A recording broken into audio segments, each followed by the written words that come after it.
Enzyme inhibition is a fundamental concept in biochemistry that explains how molecules can block enzyme function.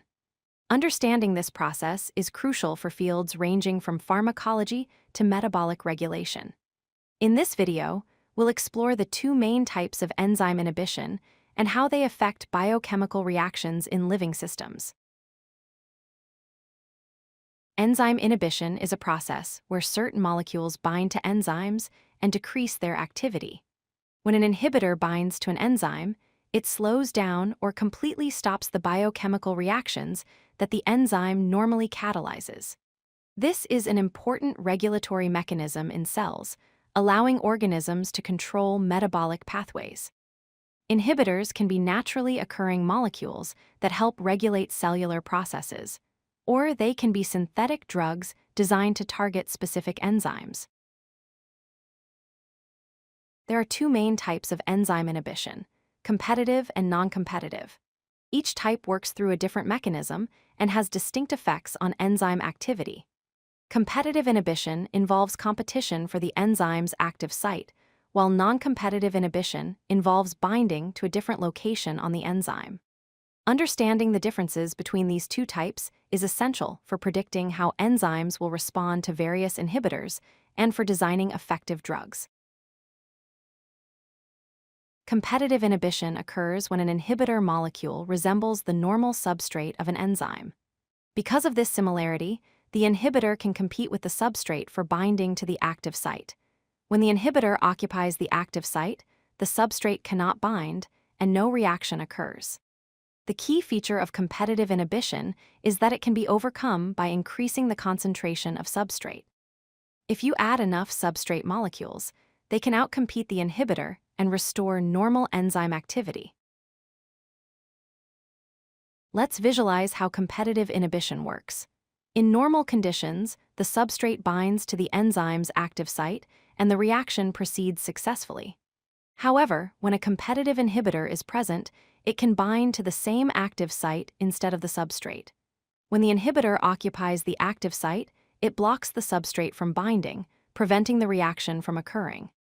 This is why it's called competitive inhibition. The substrate and inhibitor are literally competing for the same binding site on the enzyme. Non-competitive inhibition works through a completely different mechanism. Instead of competing for the active site, a non-competitive inhibitor binds to a different location on the enzyme called an allosteric site. When the inhibitor binds to this site, it causes a change in the three-dimensional shape of the enzyme. This shape change distorts the active site, making it unable to bind substrate or catalyze reactions effectively. Importantly, non-competitive inhibition cannot be overcome by adding more substrate, because the inhibitor doesn't compete with the substrate for binding. Here's how non-competitive inhibition affects the enzyme. A normal enzyme has the correct shape for its active site to bind substrate and catalyze reactions. When a non-competitive inhibitor binds to a site elsewhere on the enzyme, it causes the enzyme's structure to become distorted. This conformational change alters the shape of the active site, making it unable to function properly. Even if substrate molecules are present and can still bind, the distorted enzyme cannot catalyze the reaction efficiently or at all. Let's summarize the key differences between competitive and non-competitive inhibition. Competitive inhibitors block the active site directly and compete with the substrate. This type of inhibition is reversible by adding more substrate, and the enzyme can still reach its maximum velocity given enough substrate.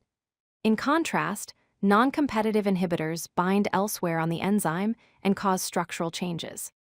This inhibition cannot be reversed by adding more substrate, and the maximum velocity of the enzyme is always reduced when non-competitive inhibitors are present. Understanding these differences is crucial for predicting enzyme behavior and for drug design. If you like this video, hit that like button and don't forget to subscribe. Visit codelucky.com for more such useful content.